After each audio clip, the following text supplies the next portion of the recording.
اگر آپ کو کوئی ناپسند ہے تو اس کی تمام خامیوں کا چرچا کر کے باقی لوگوں کو بھی اس سے نفرت پہ مجبور نہ کریں۔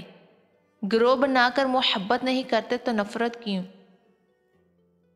اپنے فائدے کے لیے دوسروں کو فالتو میں پریشان کرنے والے لوگ انسانیت کے سب سے نچلے درجے پر فائز ہوتے ہیں۔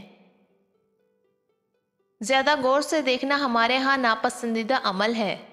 ہم گزری ہوئی عورتوں کے علاوہ کسی بھی حقیقت کو زیادہ توجہ سے دیکھنا پسند نہیں کرتے۔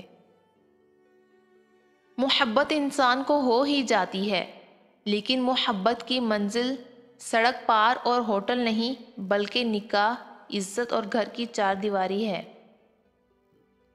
ہم ایسے دور میں جی رہے ہیں جہاں نظر اٹھا کر دیکھیں تو انسانوں کا سمندر، لیکن اگر آنکھیں بند کر کے سوچنے بیٹھے تو دنیا خالی لگتی ہے۔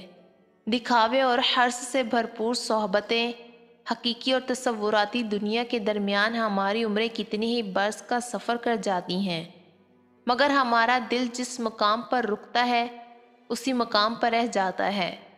نتیجتاً ہم بھی دل کو بھول کر اسی دکھاوے، بے وفائی اور حرص کے وفادار ہمسفر بن جاتے ہیں۔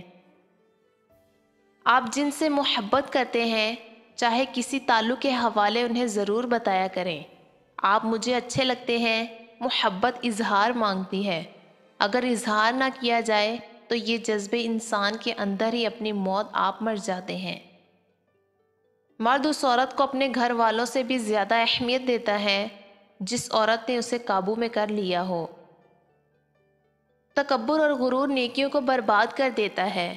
نیک عمل دل کو اس طرح زندہ رکھتا ہے جس طرح بارش زمین کو زندہ رکھتی ہے اور پانی مچھلی کو۔